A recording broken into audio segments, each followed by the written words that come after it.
I'll never forget that sound, the 3 soft knocks on my apartment door just before midnight, the night before my twin sister's wedding. They weren't loud or hurried, but something about them froze me in place. It was the kind of sound that carried weight, like the air itself had tensed up. I remember glancing at the clock, 11:58, and wondering who would come by at this hour. Maybe a neighbor, maybe someone lost. But the moment I opened the door, I knew. Lily stood there in her rehearsal dress, her hands shaking, mascara streaked down her cheeks. The white fabric was torn at the hem, stained near the collarbone. Her left cheek was swollen, and her lips split in 2 places. Her eyes, usually soft, hopeful, were wild and hollow. He lost control again, she whispered. Then her knees buckled and I barely caught her before she hit the floor. I dragged her inside, the chill of the night following us in. She was trembling so hard her teeth chattered. I wrapped a blanket around her, guided her to the couch, tried to steady my breathing. Up close she looked worse. The bruises darker, the scratches deeper. "Lily, what happened?" I asked, even though I already knew the answer. She just stared at her hands, silent. Her engagement ring glinted in the low light, that flawless diamond mocking both of us. I pressed her gently, but she flinched at the sound of his name. Jason Calloway, the perfect fiancé, the man everyone called a dream come true. Real estate mogul, philanthropist, the kind of guy who made waiters remember his smile. The same man who had just marked his bride like she was something he owned. I felt my chest tighten. "Lily," I said softly, "look at me. Tell me the truth." She shook her head, covering her face with both hands. Her voice came out broken, trembling. "He said it was my fault, the way I talked back. He said I embarrassed him in front of his partner." Her words cracked in the middle. "He said if I ruin tomorrow, he'll..." She stopped there, clutching her stomach as if the memory itself hurt. I felt a surge of heat rise up my neck. What he said, he'll make sure no one ever finds me." The room went still. I stood there, unable to breathe for a moment. The sound of her sobbing filled the silence, and I knew right then that something inside me had shifted. "Okay," I said finally, steadying my voice. "You're safe now." I went to the kitchen, grabbed ice, wrapped it in a towel, and pressed it gently against her cheek. She winced but didn't pull away. "You can stay here as long as you need. I'll take care of everything." She looked up, eyes red and tired. "Please don't tell anyone. Not yet. The wedding is tomorrow. I just need to think." "The wedding?" I almost laughed, but there was nothing funny about it. "Lily, you can't marry him." "I have to," she said quietly. "Everyone's coming. His family, the press, the investors.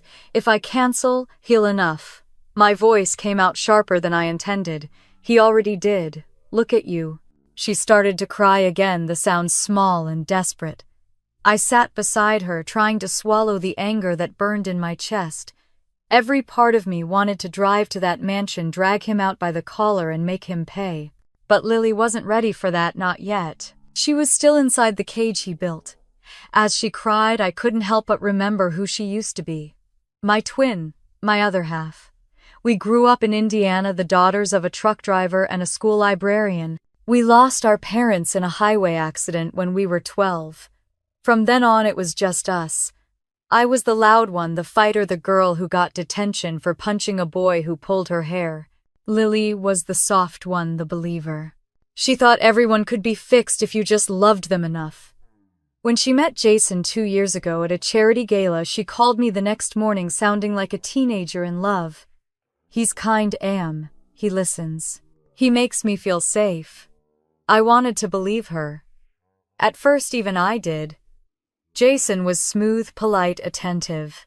He donated to her school, sent flowers to our Aunt Ruth, and offered to pay for Dad's old truck restoration just because it made her smile. But there was something off about him. Something in the way he looked at her, as if she were a possession he'd bought. I tried to warn her back then. We fought about it. It was the first real fight we'd ever had. After that, she called less, visited less. I convinced myself maybe I was wrong. Maybe she really had found something good. Until tonight. Now watching her on my couch, her face bruised, her spirit crushed, I knew every instinct I'd buried was right.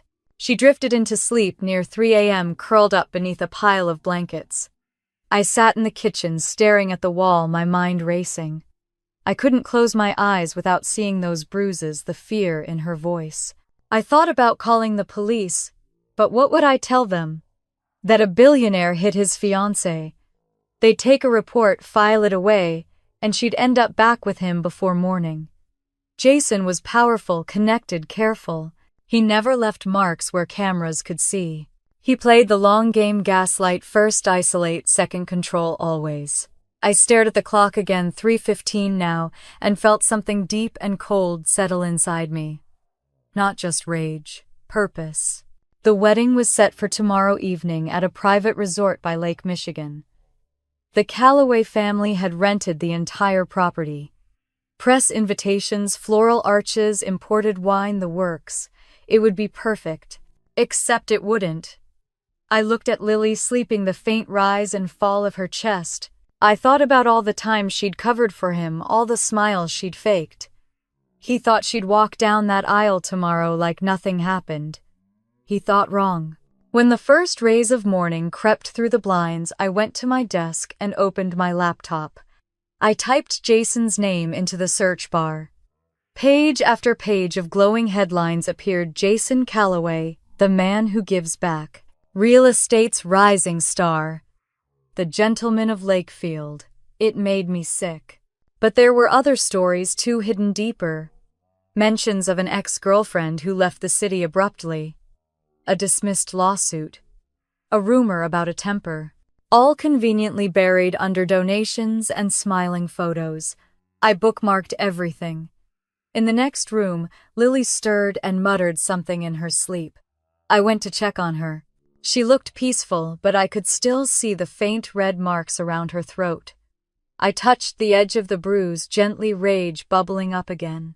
He'd built an empire on charm and intimidation, but he'd forgotten one thing: Lily wasn't alone anymore. I made coffee, sat at the table, and began writing a list. Names of people he worked with. Locations of his properties. Dates. Anything I could trace. I wasn't sure what I'd do with it yet, but I knew one thing: I was done waiting for permission. Outside, the city was waking up. Cars passed. Sirens echoed faintly in the distance. The world was still spinning, completely unaware of the war that had just begun inside my little apartment. When Lily finally woke, she looked around, dazed, disoriented. "Did I ruin everything?" she asked softly. I shook my head. "No, Lil, you just gave me a reason to fight." Her lips trembled. "He'll come for me when he realizes I'm gone. Let him," I said.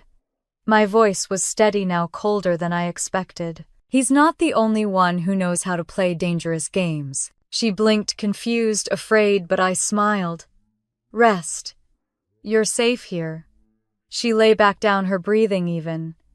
I went to the window, looking out at the street below. People walked their dogs, kids waited for buses, life moved on. He thought no one would stand up to him. He thought her silence made him untouchable, but he'd forgotten she had a twin one who wasn't afraid of the dark. Tomorrow, when he smiled for the cameras and the music played, he'd think it was his day. He'd think he'd won, and he'd be wrong. As Lily slept on my couch that night, I sat watching the city lights fade into dawn, replaying every moment of her pain, and wondering how the hell we'd ended up here when it had all begun like a fairy tale 2 years ago. It started 2 years ago at a charity fundraiser in downtown Indianapolis.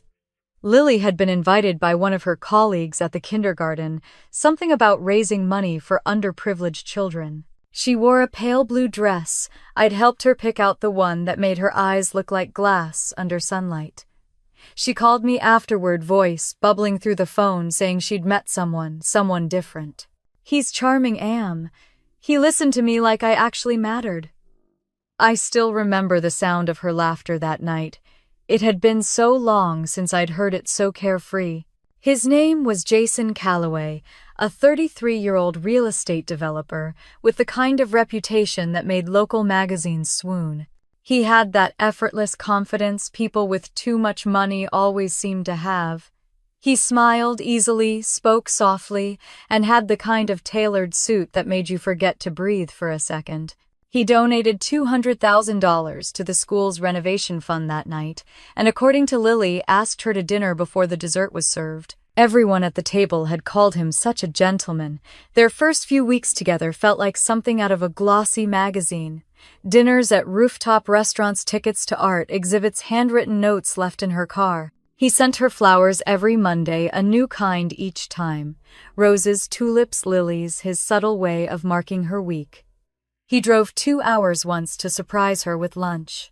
I remember her showing me a photo of him holding her hand across the table, both of them smiling. I smiled back, but even then, something about the picture made me uneasy. Maybe it was the way his eyes didn't match his grin. Maybe it was how his hand covered hers completely.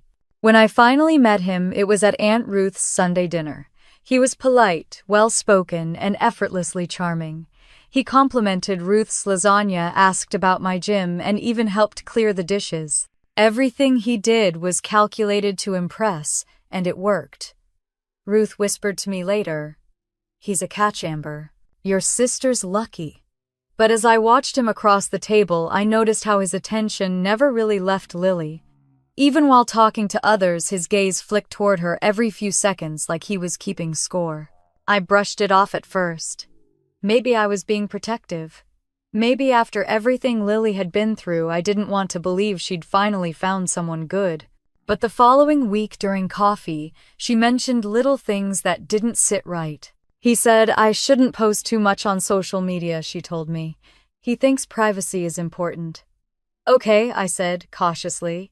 And you agree? She shrugged. I guess he's just looking out for me. The next time we talked, she mentioned he didn't like one of her coworkers. He thinks Jenny flirts too much when we go out. Maybe I should stop hanging out with her. That was the first red flag. Small, almost invisible, but it stuck with me. Control never comes all at once. It arrives dressed as care. A few months later, Jason started showing up at family gatherings uninvited. He'd wrap his arm around Lily's waist whenever she tried to move away. Once at Aunt Ruth's birthday, he whispered something in her ear that made her flinch slightly before forcing a smile. When I asked her about it later, she laughed it off. "You're imagining things," she said. "He just worries I work too much." But I wasn't imagining it. I saw the tension in her shoulders, the way her eyes darted to him before she spoke. I confronted her that night after he dropped her off. "Lily, you sure about him? She cut me off, her voice sharp. "You never like anyone I date." "That's not true. He seems possessive." "He's protective," she snapped. "You're twisting it." That was our first real argument as adults. She left my apartment crying, and I didn't see her for almost a month. When she finally called again, she said Jason had proposed. The engagement party was lavish. Gold accents, crystal chandeliers, a private orchestra, everything designed to scream perfection. Lily looked beautiful, but thinner, paler. She wore long sleeves despite the warm evening. When I hugged her, I felt her flinch. My stomach sank. Jason's speech was polished about love, loyalty, family. He spoke like he was closing a business deal, not promising forever. When it was my turn to toast, I forced a smile, said something generic about love and happiness. I caught his eyes across the room, and for the briefest moment, the smile dropped from his face. It was like staring into a mirror made of ice. After the party, I found Lily in the powder room, dabbing her eyes. I asked if she was okay. She smiled too quickly. "I'm fine. Just tired." I didn't believe her. Months passed and Jason tightened his hold on her life. He convinced her to quit teaching, said he made enough for both of them. "You deserve to relax," he told her, which really meant I want to control your time. He deleted her social media accounts, saying the internet was toxic. He gave her a credit card, but required her to send photos of every purchase. When I visited, he'd always hover nearby, pretending to be hospitable. Once during dinner at their home, he told a story about his ex-girlfriend, how she had disrespected him, how he taught her a lesson. He said it casually, slicing steak, smiling. The words made my skin crawl. When Lily laughed nervously, he placed a hand on her knee, almost possessive. My jaw tightened. Later that night I tried to bring it up. That story he told. It was nothing, she interrupted. You're overreacting. But I wasn't. By the time I realized how deep she was in it was already too late. She had moved into his mansion in Lakefield, far from the city, far from everyone who might notice the changes. She called less. Her messages became short-distant. I started feeling like I was losing her inch by inch. Then one weekend I drove out there unannounced. The house looked like something from a magazine, immaculate, symmetrical, soulless. Jason answered the door with his perfect smile.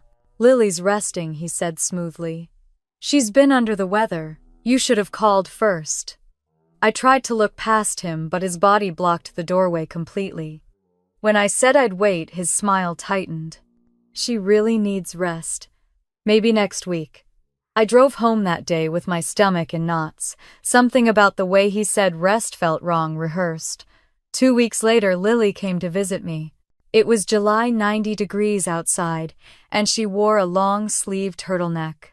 When she reached for her tea, the fabric slipped just enough for me to see a faint bruise on her wrist. I reached across the table and touched it gently. She flinched, pulling back. What happened? Kitchen accident, she said quickly. Lily. She forced a smile. It's fine. Don't make a big deal. I wanted to scream, to drag her out of that house and make her see what was happening, but she wasn't ready to see it. Victims rarely are. They confuse control for love, apology for change, fear for protection. That night, as I washed the dishes, I remembered how our mother used to tell us, when one twin feels pain, the other always knows.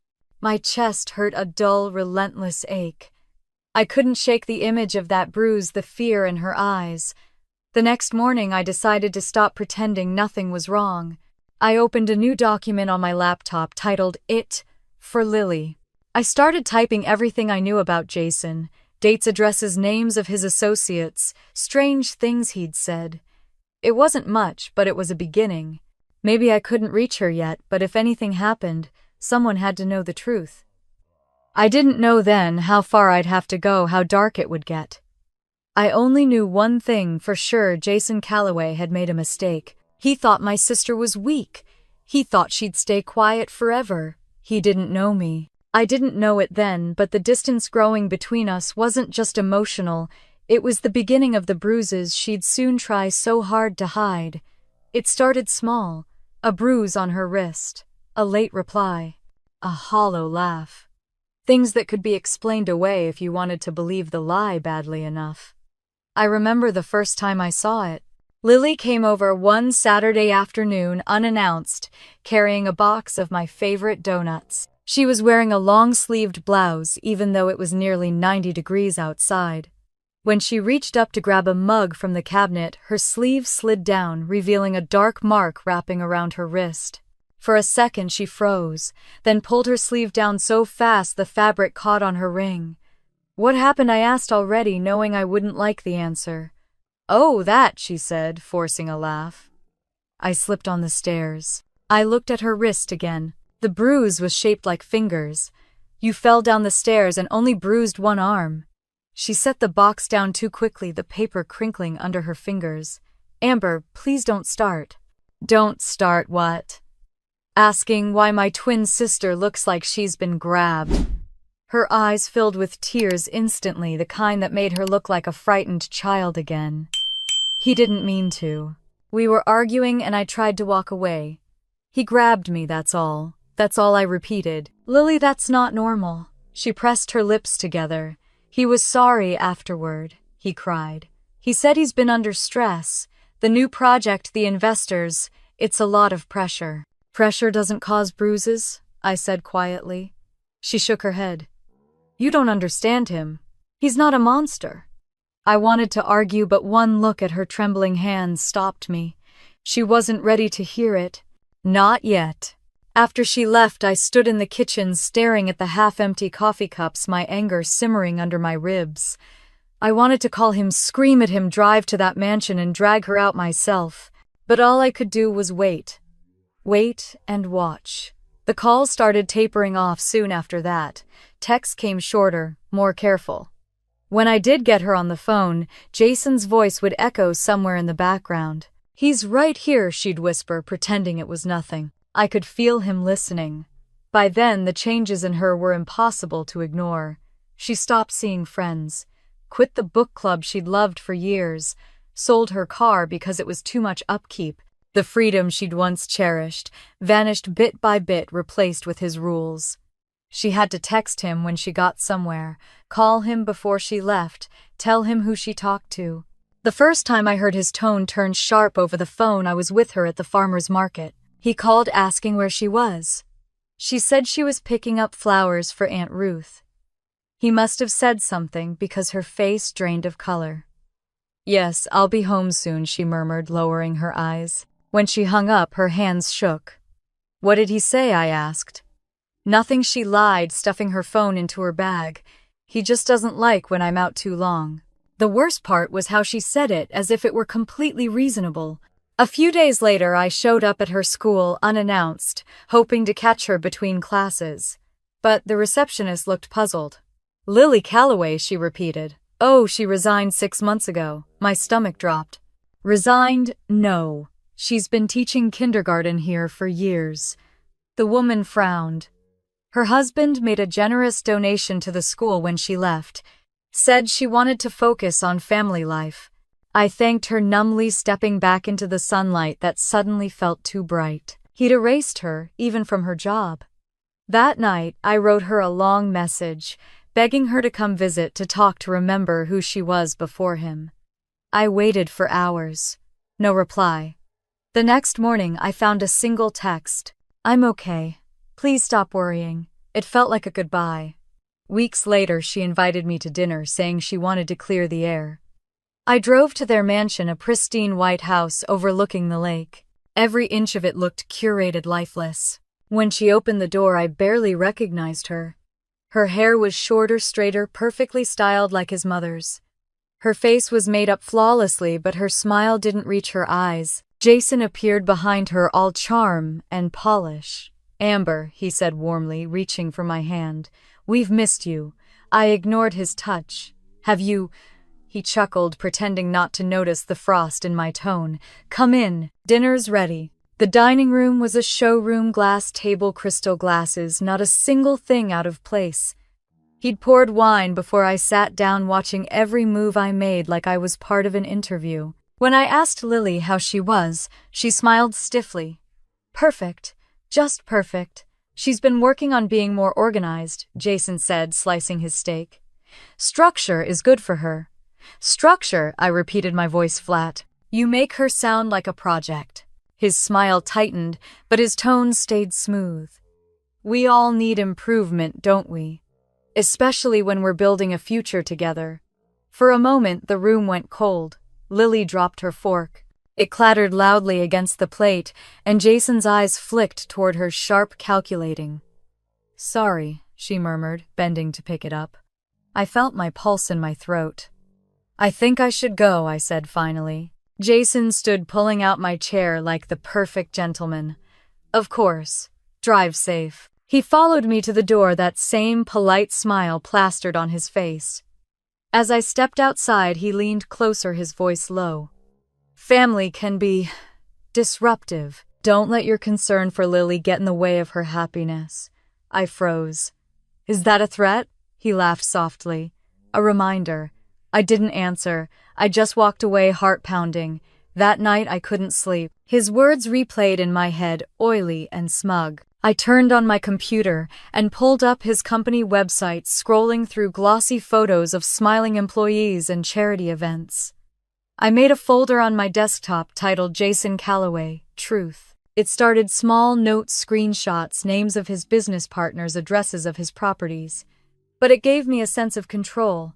If he wanted to make my sister disappear, I'd make sure he couldn't hide. Weeks passed, and I watched from a distance. Every photo she posted when he allowed her to was polished perfection. The comments all said how lucky she was. If only they knew. One night near midnight, my phone buzzed. A text from Lily. "He's sorry. He promised to change." I stared at the screen for a long time, then typed back, "He won't. Please come home." No reply. 10 minutes later, another message came, but this time it wasn't from her. It was from his number. "Stay out of our lives." My chest went tight. I sat there in the dark, staring at those 6 words, feeling the last piece of hope crumble. He wasn't just hurting her now. He was warning me. I closed the laptop, leaned back, and whispered into the empty room. "You think you've won Jason, but you have no idea what's coming."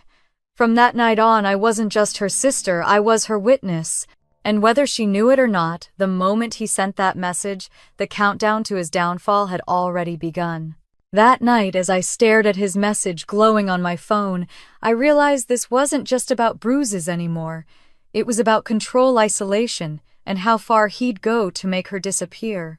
The morning after that last message, I drove straight to the Calloway mansion.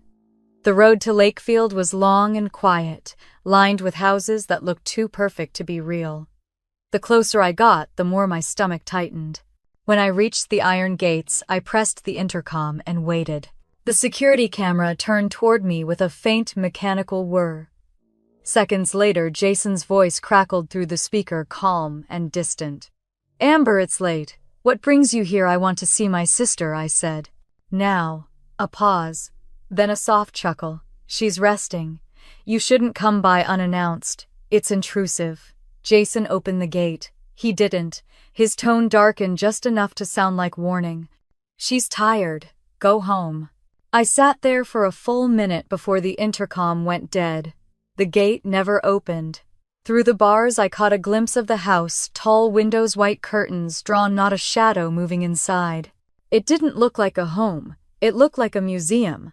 When I got back into my car, I couldn't shake the feeling that Lily wasn't just resting. She was trapped. Over the next few weeks, she disappeared almost entirely. Her phone went straight to voicemail, texts undelivered. Her social media gone. Even Aunt Ruth couldn't reach her. It was as if Jason had erased her existence. What I didn't know then was that inside that mansion, Lily's life had become a silent war. He started with cameras, one in the kitchen, one in the hallway, another in their bedroom. "For safety," he said, "so I can protect you when I'm away." He made her share her location 24 hours a day. When she asked for space, he smiled. "Why would you need space, sweetheart? Everything you need is right here." He took her car keys, told her driving was stressful and unsafe. He paid the gardener, the maid, the driver, all men he hired himself. They followed his rules, not hers. She couldn't go outside without permission. Couldn't call anyone without putting him on speaker. When she cried, he'd say, "You make me do this. You make me worry. You make me lose control." And somehow she believed it. By the time I realized how bad it had gotten, months had passed. I filed a missing persons inquiry with the police, but because she occasionally appeared beside Jason at charity events, they said there was no cause for alarm. "She looks fine," the officer said, scrolling through photos on a tablet. "Maybe she just wants privacy." Privacy. That word again. The kind of privacy that keeps bruises from being seen. I couldn't sleep after that. Every night I dreamed of her calling out, but no sound came. My body would jolt awake around 3 a.m., drenched in sweat. One night I felt something twist in my chest, a sudden panic that made me sit up straight. Mom used to say twins shared a pulse. If one twin hurt, the other always knew. The next morning I started calling in favors. An old friend of mine, Leo, worked part-time with a private investigation firm. When I told him about Lily, he hesitated. "If he's as rich as you say, he'll have everything covered. Cameras, NDAs, you name it." "I don't care," I said. "I just need proof." He sighed. "Give me a week." In the meantime, I drove past the mansion whenever I could. Once I saw her standing on the balcony, arms folded, staring out at the lake. I honked softly, but she didn't react. She turned, disappeared behind the curtains. Days later, Leo called. "You were right," he said. "The guy's clean on paper, but filthy in the shadows." His previous fiancée filed a complaint 3 years ago, assault and coercion, but she dropped it after a settlement. He's got a pattern. A pattern. The word chilled me. Leo sent over a few photos Jason at a bar too close to another woman, his hand on her waist. Receipts from offshore accounts under both their names. Transactions labeled property transfer, personal expenses. He's setting her up, I said. Looks that way, Leo replied. He's putting assets in her name. If something goes wrong, she'll take the fall. I hung up and felt the world tilt. It wasn't enough for him to own her body, he wanted to own her ruin, too. Inside the mansion, Lily's world shrank to the sound of footsteps and the hum of cameras. She kept a journal hidden in the lining of her dresser drawer. Small, shaky handwriting filled each page. He checks my phone every night. He says my family poisons me. He smiles when I cry. Every day blurred into the next. The only light she saw was through the window where she'd sometimes imagine me standing outside waiting. Once she wrote, "If I ever get out, it'll be because she felt me fading." I did feel it. One evening while coaching my students at the gym, my vision went white for a second. A piercing ache ran through my ribs like I'd been punched. I dropped the pad I was holding and gasped. My students rushed to help, but I waved them off. I knew it wasn't me who'd been hit. That night I called every contact I had. A lawyer friend confirmed what Leo had guessed: Jason's wealth and influence would bury any complaint without evidence. The only way to save Lily was to collect proof from inside the house. I spent the next few nights mapping his world business meetings, weekend routines, which cars he drove, which nights he came home late. He was meticulous but predictable. Control freaks always were. One Thursday evening, Leo sent another file. "You're not going to like this," he said. It was an email exchange between Jason and his financial advisor discussing a prenuptial addendum. It included a clause transferring all shared assets to him if Lily violated marital trust. He was planning to make her sign her own financial death sentence after the wedding. The rage that built inside me that night didn't feel human. It felt ancient, instinctive, protective. I drove to the lake again, parked near the property, watched from a distance. The lights were on upstairs. A shadow moved across the window, Jason's broad frame pacing. Then I saw her, Lily. She was standing still, her face faintly illuminated by the glow from inside. When she turned toward the window, our eyes met. For a moment, neither of us moved. Then she raised her hand, slightly pressing it to the glass. It was enough. A silent signal. I pressed my palm to the windshield in response, whispering through tears, "Hold on, Lily. I'm coming." When I got home, I made a folder called Evidence. Phase 1. I saved everything: emails, screenshots, bank records. I knew I couldn't storm in there. That would only make him tighten the leash. I needed to be smarter than him. But even as I planned, he was planning too. A few nights later, my phone buzzed at 1:12 a.m. It was a message from an unknown number. "You think you're clever, Amber. Stay away before you ruin your sister's life."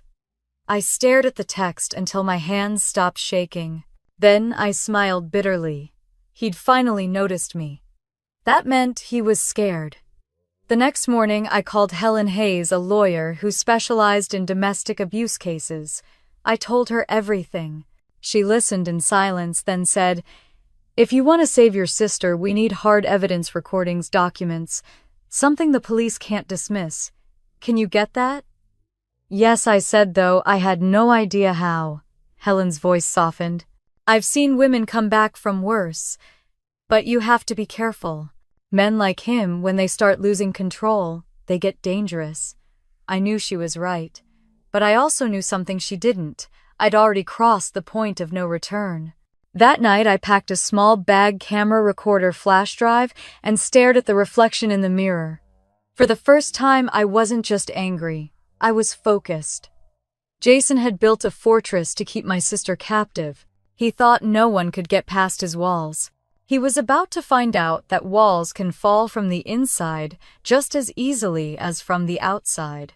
I thought exposing his secrets would scare him into retreat, but instead he doubled down, turning his control into spectacle when the wedding announcement arrived. The wedding announcement came 3 months later, landing in my inbox like a slap. A glossy invitation cream paper and gold lettering embossed with their initials, J and L. Join us to celebrate the union of Jason Calloway and Lily Grant. I stared at it for a long time, my coffee turning cold beside me. He wasn't just keeping her trapped anymore, he was locking her in for good. The headlines came next. Real estate mogul set to marry beloved teacher. The photos made me sick. Jason in a tailored suit, hand on Lily's waist, both smiling at a camera that didn't know the difference between love and fear. Only I could see it. The stiffness in her posture, the tension in her smile, her hands pressed tightly together, not entwined with his. I didn't RSVP. I wasn't about to sit through a ceremony that celebrated her captivity. The engagement party was held at a hotel downtown. I went anyway, dressed in black, blending into the crowd. Chandeliers glowed overhead, champagne glasses clinked, and laughter filled the air.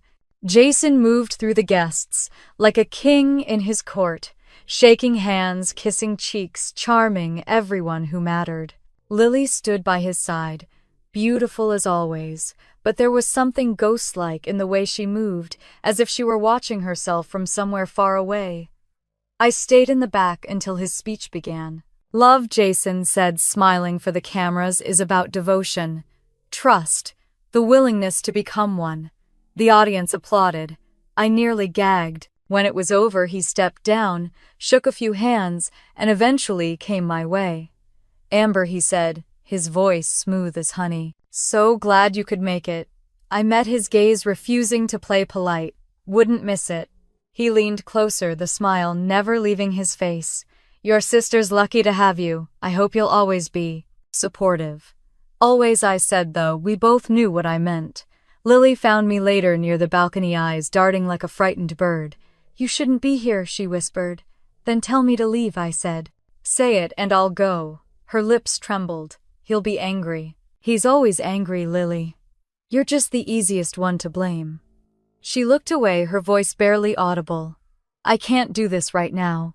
Then when I demanded, keeping my voice low, after the vows, after he signs your life away, she blinked, hard tears welling up. He said everything will change once we're married, that things will get better. I almost laughed. That's what every abuser says right before they make sure you can never leave. Her breath hitched. You don't understand. He has people. If I try, I do understand, I said, stepping closer, and that's exactly why I'm not letting this wedding happen. Before she could answer, Jason appeared, hand firm on her back. There you are, sweetheart. The guests were wondering where you'd gone. I was just talking to Amber, she said quickly.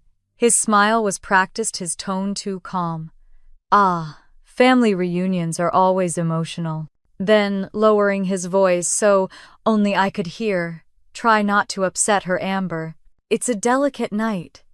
I watched them walk away, her shoulders shrinking as he guided her back into the light. That was the moment I decided to end this my way.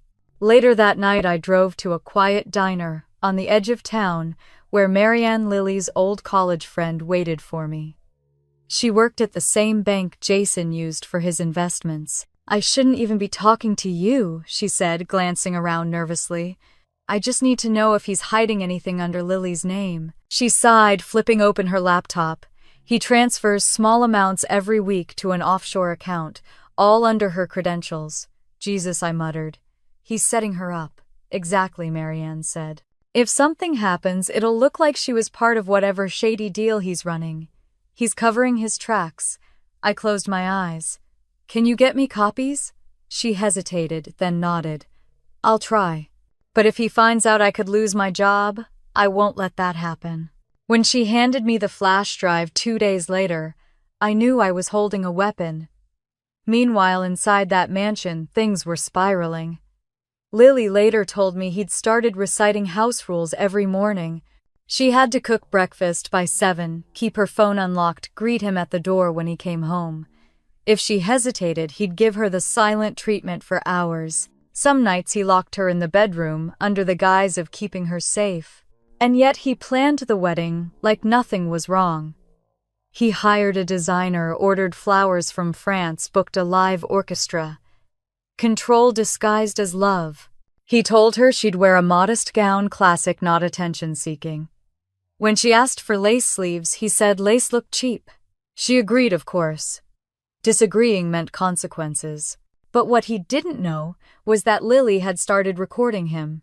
It began after she found a tiny recorder I'd given her years ago, hidden inside an old makeup case. She used it whenever he lost his temper, just a few seconds at a time, enough to capture his words. "You think you can embarrass me, I'll decide when you speak. No one will ever believe you." Each night she tucked the device into a drawer, whispering a silent prayer that someday it would matter. When she finally told me about it over an encrypted chat app, my heart nearly burst from relief. "Keep recording," I told her. "We're going to need it." We worked in secret, piece by piece. She'd slip me files whenever Jason was out of town. I'd store them with the financial records Marianne had given me.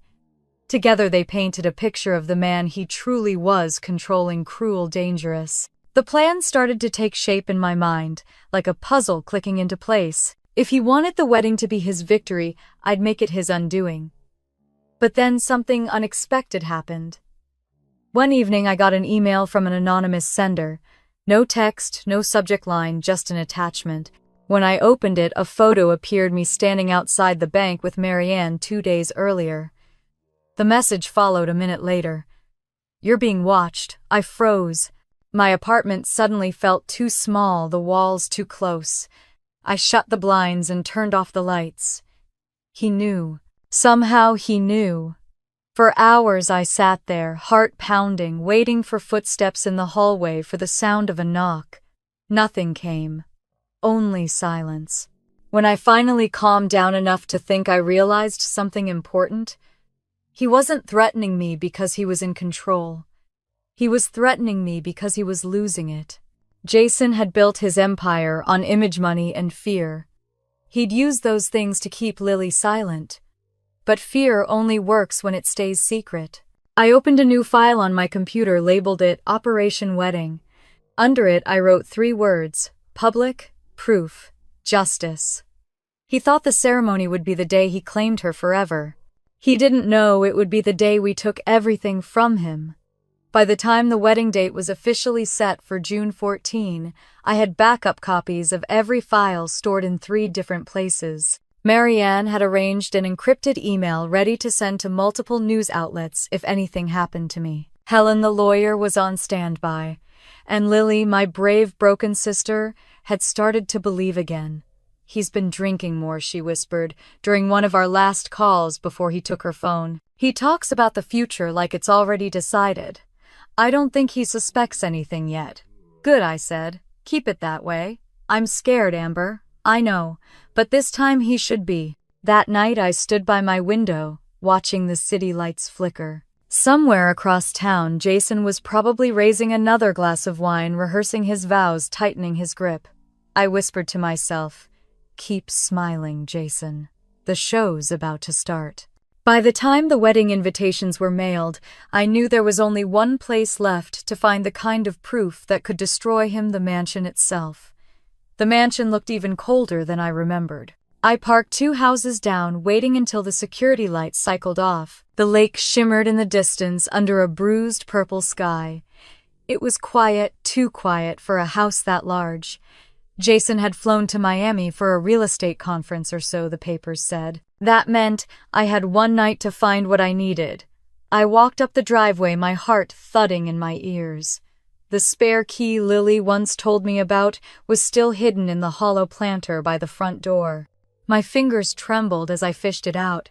The lock clicked open with an echo that made my stomach twist. Inside, the air smelled of cedar and disinfectant. Every surface gleamed. It was a house that didn't look lived in, only maintained. My footsteps seemed too loud as I crossed the marble floor. The silence pressed on my chest, heavy and suffocating. I started with his office. The walls were lined with framed awards and architectural blueprints. His desk was a study in control, everything aligned, every pen capped, every paper stacked. I searched drawers, finding nothing but legal documents and contracts until I reached the bottom one. Locked. Of course. I searched the room for a key. When I tugged on a thick volume of modern real estate law, something shifted. The book was hollow, inside it a small key. I smiled grimly. Amateur move, I whispered. The drawer opened with a metallic click. Inside was a folder labeled Lily. My stomach turned. I flipped it open carefully. Inside were printed screenshots, text messages, call logs, GPS tracking maps. Each line was dated, time-stamped, color-coded. Notes in Jason's handwriting lined the margins, suspicious tone. Out of the house for 47 minutes. Called sister again. There were photos, too. Lily leaving the grocery store, Lily at the salon. Lily sitting in a park looking at her phone. Each one was tagged with time and location. It was a stalker's diary, dressed up as a husband's concern. At the back of the folder were bank statements. Most of the accounts were joint, but every transaction was marked by his initials. Grocery money, utility bills, charity donations, everything documented. The last page stopped me cold. A notarized letter of authorization. It granted Jason full financial control if Lily were to become mentally unfit or unavailable. He was planning her disappearance on paper. I took out the camera pen from my jacket and snapped photo after photo, every page, every detail. My hands shook, but I couldn't stop. This was the proof Helen needed. Underneath the folder was something else, a sealed envelope, addressed to Principal Andrews Street, Paul's Kindergarten. I opened it carefully. Inside was a letter in Jason's handwriting. It accused Lily of emotional instability, implied substance abuse, and questioned her suitability to work with children. It wasn't mailed yet, but it was ready. He'd kept it like a weapon to be used when she tried to fight back. I took pictures of that too, my throat tightening. Then I saw the safe hidden behind a framed photograph of his parents. I pushed it aside, entering the code. Lily once mentioned his birthday. Wrong. I tried the date of their engagement. Still wrong. Then I remembered something. Lily told me once he loves control, but he also loves himself. I entered Jason. The safe beeped open. Inside were several hard drives labeled by date. I plugged one into my laptop and waited. The screen lit up and dozens of video thumbnails appeared. The first one showed Lily sitting at the dining table, head bowed. Jason's voice came from behind the camera. Say it, Lily. Say you're sorry. She whispered something too soft to hear. Louder. Her voice broke. I'm sorry. Again. I'm sorry. I slammed the laptop shut, my stomach twisting. The walls of this house weren't painted white. They were painted in fear. I took every drive, stuffing them into my bag. That was when I heard the sound. Tires crunching on gravel. He wasn't supposed to be home. I froze, my heart slamming into my ribs. Headlights flashed through the window, slicing across the wall. I ducked behind the desk, holding my breath. The front door opened. Jason's voice echoed down the hall, calm, casual. Alan, yeah, I got back early. The deal's done. She'll sign everything after the wedding. Don't worry. He walked into the office, still talking on the phone. No one suspects a thing. Her sister, just emotional noise. She'll back off. My pulse roared in my ears. I pressed my back against the wood, gripping the bag. He stopped near the desk. I could hear the ice clinking in his glass. I'll call you after the honeymoon, he said. Once she's legally mine, the rest will be easy. He set the glass down. The faint clink was deafening. Then, as he turned, his eyes landed on the open drawer. Damn it, he muttered. I didn't wait. I bolted. He shouted behind me. Who's there? My shoes slipped on the polished floor. I sprinted for the back door, my bag banging against my hip. His footsteps thundered behind me. Amber, he roared. I know it's you. I shoved the door open, rain smacking my face. I ran across the yard, cutting toward the lake. My foot caught on the edge of the stone path, and I fell hard, the flash drive spilling out. Jason appeared in the doorway, silhouetted by light, shouting into the storm. "You can't hide from me!" I scrambled to grab the drives, shoved them into my jacket, and ran to the car. My fingers fumbled with the keys, shaking so badly, I dropped them twice. The headlights from the house swept across the driveway. Finally, the engine roared to life. I sped off gravel, flying behind me. He didn't chase me. Maybe he didn't need to. Maybe he already had a plan. When I got home drenched and shaking, I plugged one of the drives into my laptop again, just to make sure it worked. The video opened to a clip dated 6 months ago. Jason stood in front of the camera, straightening his tie. "This is for documentation," he said. "Control is love. Without control, there is chaos." I slammed the lid shut. The next day I met with Helen and Marianne at a coffee shop 3 towns over. The rain hadn't stopped. It streaked the windows, blurring the world outside. I handed Helen the folder and the drives. She skimmed through the files, her expression hardening. "This is good," she said. "Really good, but we'll need him on record admitting it. Right now he can claim it's all for her safety." "Then we make him admit it," I said. "On camera at the wedding." Marianne looked horrified. "You're not serious." "I'm done being scared," I said. "He wants an audience.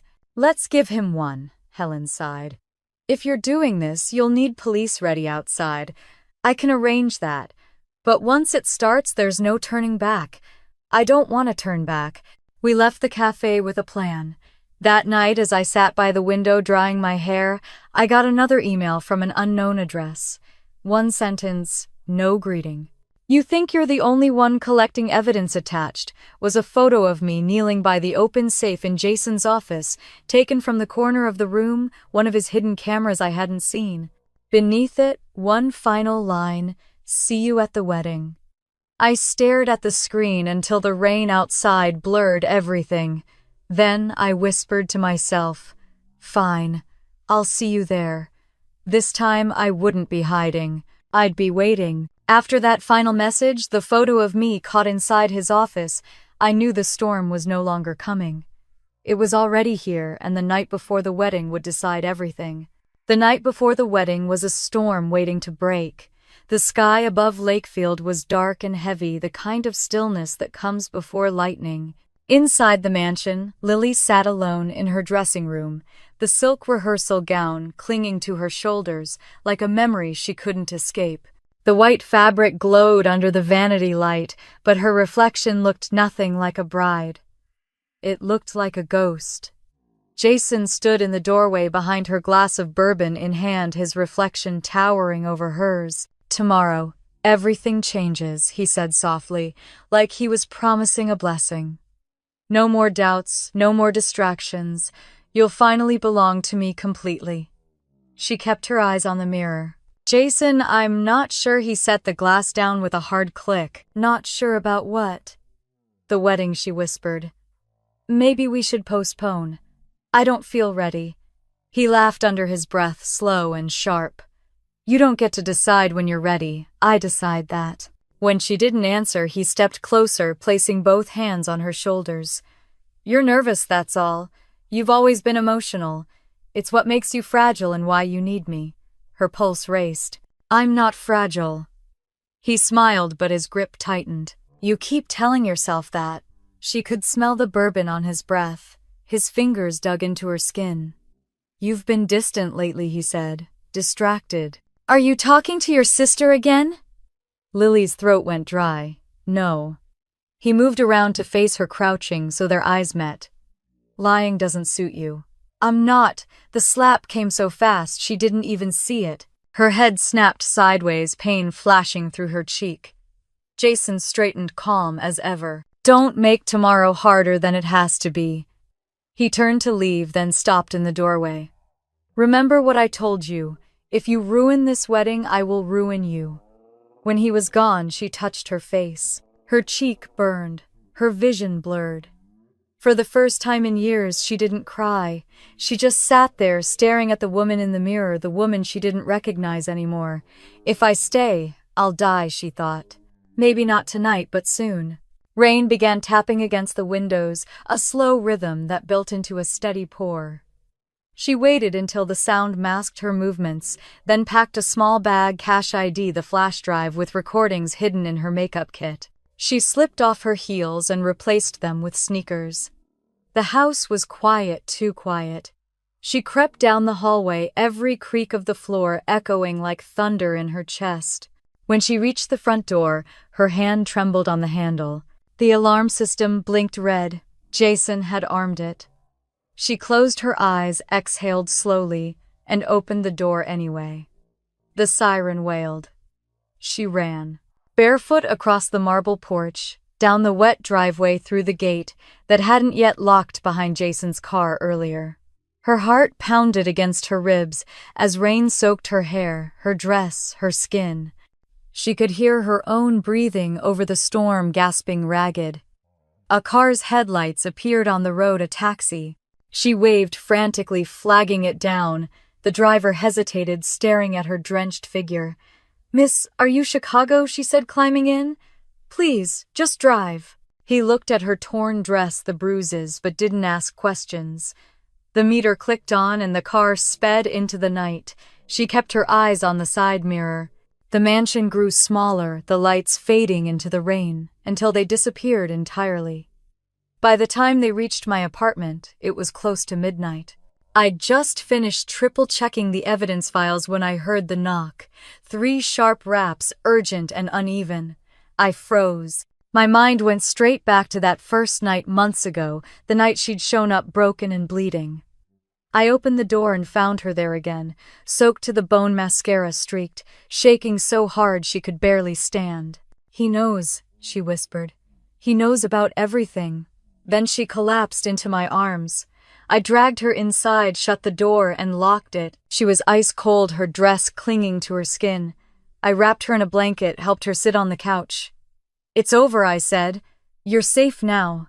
"No," she choked out. "He'll come for me. He said he'll make me disappear if I run. Then he'll have to find you first." I knelt in front of her, brushing wet strands of hair from her face. "Lily, listen to me. You're not alone anymore." Her eyes filled with tears. "He said no one would believe me." "I do," I said. "And tomorrow everyone else will too." She blinked, confused. "Tomorrow?" I took her bag, unzipped it, and pulled out the flash drive. "You kept recording, didn't you?" She nodded weakly. "I thought maybe just in case." I smiled faintly. "You did good. You did everything right." I plugged the drive into my laptop. Jason's voice filled the room. "You think you can embarrass me? You're nothing without me." The sound made Lily flinch, but I turned the volume up anyway. "This," I said, "is what's going to bury him." Her voice broke. "Amber, you can't go to the police. He has lawyers' people in his pocket. He'll twist everything." I shook my head. "Not the police. Not yet." She frowned. Then would I closed the laptop and met her eyes. "The wedding. We're going to end it our way." Her breath caught. "What do you mean?" "I mean we're going to show the world who he really is." Her eyes widened. "At the ceremony, yes." She looked terrified. "Amber, no. You don't understand what he's capable of." "I understand exactly," I said quietly. "That's why this has to happen." She buried her face in her hands, trembling. "If he finds out, he won't," I said. "We'll be ready." For a moment, neither of us spoke. The rain outside softened, tapping gently against the windows. When she finally looked up, her expression had changed. There was fear, yes, but also something else, resolve. "What do you need me to do?" she asked. "We'll start by moving you somewhere safe. Aunt Ruth's place. He doesn't know where it is." She nodded. "And then I said we make sure that every person in that room hears what he's done." I spent the rest of the night gathering everything, copies of the videos, the bank statements, the letter to her principal, the tracking logs. I saved them all to a single flash drive labeled Wedding Day. When the sun began to rise, Lily finally fell asleep on my couch, her breathing steady for the first time in months. I stood by the window, watching the pale gold light spill across the floor. Tomorrow, Jason would be standing in front of hundreds of guests, cameras flashing, reporters smiling. He'd think it was his victory lap. He had no idea what was coming. I glanced back at Lily curled beneath the blanket and whispered, "You did it, sis. You survived. Now let's make sure he doesn't." Outside, the rain stopped completely. The first clear light of morning broke through the clouds, sharp and clean like a blade. As dawn crept through the blinds, the storm outside finally quieted, and in that fragile silence our plan to end Jason's reign began to take shape. The morning after the storm, I woke to the smell of rain and the faint hum of my laptop still running. The air in the apartment felt heavier, as if the walls themselves had stayed up all night with us. Lily was sitting by the window wrapped in a blanket staring at the city skyline. Her eyes were swollen but clear. There was something different about her now, something I hadn't seen in years. I poured 2 cups of coffee and handed her one. "You slept 2 hours," I said. "That's progress." She smiled faintly. "I used to think sleep was the safest place in the world. Now I'm afraid to close my eyes." I sat across from her, watching the sunlight reflect off the wet pavement outside. "You don't have to be afraid anymore. We're not running. We're fighting back." Her fingers tightened around the mug. "I still don't understand how. He has everything money power people who believe him. Then we use that against him," I said. "He's obsessed with control, right? With being perfect in public tomorrow, we take that perfection and shatter it." She looked at me for a long moment. "You really think this will work?" "It has to." We spent the next hour going over every detail. The ceremony would be held at the Callaway Estate by Lake Michigan. 500 guests, media coverage, a live orchestra, and most importantly, a full sound and projection system that could play video from a USB drive. Jason wanted spectacle. I'd give him one he'd never forget. Helen arrived around noon, bringing with her a manila folder and an expression that said she'd barely slept. "I've spoken to the district attorney," she said, setting the folder on the table. "If we can get him admitting to physical or psychological abuse, anything that indicates control or threat, the DA can file charges immediately. But we need it recorded cleanly, publicly." Lily shifted uncomfortably. "Publicly," she repeated. "You mean during the ceremony?" "Yes," I said before Helen could answer. "When everyone's watching. He can't hide behind lawyers if it's live." Helen hesitated. "It's risky. He'll react badly, maybe violently. But the police will be stationed outside, ready to step in. I've coordinated with an officer I trust." I nodded. "Good." Lily leaned forward, her voice barely above a whisper. "What if he knows? What if he sees through it?" "He won't," I said. "He's arrogant. He thinks he's already won. People like him never see the fall coming." Helen gave a small nod. "I'll make sure the police are ready by noon. You'll have one shot at this, Amber. Don't miss it." After she left, the apartment grew quiet again. The city outside moved on with its usual rhythm cars, sirens, laughter.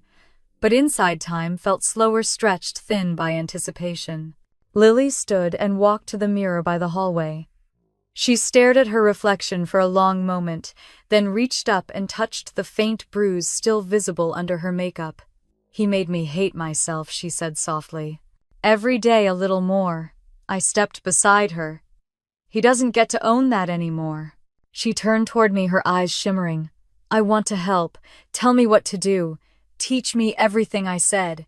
"How he talks, how he moves, what he expects from you." So she did. For hours, she walked me through the world he'd built. How the coffee had to be ready at 6:30 sharp, 2 sugars, cream heated exactly 20 seconds. How she had to walk behind him, not beside him in public. How he hated when she spoke too softly, but despised when she spoke too loud. Every rule was a scar. Every detail a confession. By evening, I knew enough about his routines to mimic his expectations perfectly. We wrote it all down in a small notebook, pages filled with phrases and gestures, his triggers, his patterns, his weaknesses. When she finished, she leaned back exhausted. "You sound just like him now," she said, half joking, half shaking. "Good," I said, "because tomorrow he'll never see you coming." For a while, neither of us spoke. The air was thick, with everything unsaid, the fear, the memories, the quiet rage that had become the only language we shared. Around 7, Aunt Ruth called from her home in Michigan. I told her everything, skipping the worst parts, but not the truth. "Bring her here," she said without hesitation. "I'll keep her safe." Lily's eyes filled with tears of relief. "I can't believe she'll still want to see me." "She never stopped," I said. We packed her bag with what little she had. Before we left, she went to my desk and picked up the flash drive labeled Wedding Day. She held it in her palm like something sacred. "It's strange," she said.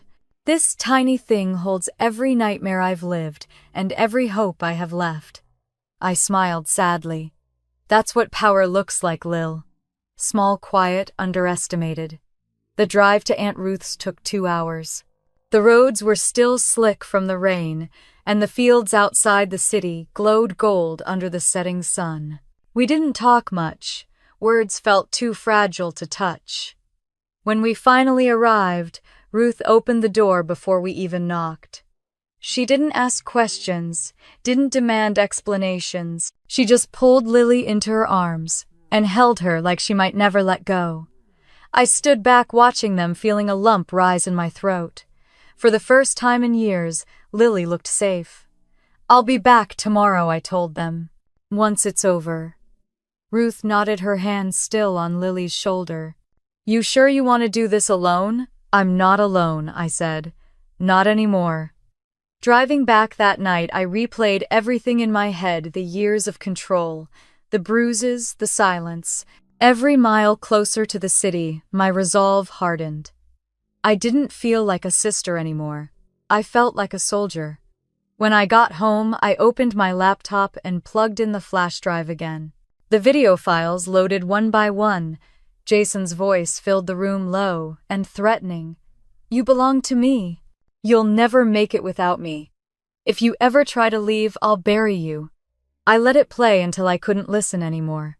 Then I added the rest of the evidence, the financial records, the letters, the tracking data. Each file was a weapon every second, another nail in the coffin he'd built for himself. I stayed up all night editing the footage. I cut together the clearest clips, his words overlapping one after another like a confession on repeat. The final line would be his own voice, slow and venomous. "If she ruins me, I'll ruin her first." When the video was ready, I saved it twice, once on the flash drive and once in a cloud drive, with a timed email set to send to Helen in 12 hours, just in case. At dawn, I sat by the window watching the first light creep across the city. The rain had stopped, but the streets still glistened, reflecting a pale, uncertain sun. I thought about Lily sleeping safely in Aunt Ruth's spare room, about Jason rehearsing his vows, about the guests who'd come to witness a love story built on lies. For the first time, I felt calm. There was nothing left to plan, nothing left to fear. Tomorrow, when he smiled for the cameras, he'd think he was celebrating his victory. But the truth would be waiting for him in 4K resolution, in surround sound, in front of everyone who'd ever believed his mask. And when it played, the world would finally see what I'd known all along, that behind the perfect suit and practiced charm, Jason Calloway was just a coward who built his kingdom on fear. The day of reckoning was less than 24 hours away. By the time the sun rose over Lake Michigan, everything was in place: the video, the plan, the police, and all that was left was to walk into Jason's perfect wedding and turn it into his reckoning. The wedding day began like a dream no one wanted to wake from. The Calloway estate gleamed under the summer sun, every inch of it staged for perfection. White roses lined the marble walkway, their petals glistening with dew. A string quartet played near the fountain, while photographers snapped endless shots of smiling guests. The smell of champagne and lilacs filled the air. Jason was the center of it all, shaking hands, flashing his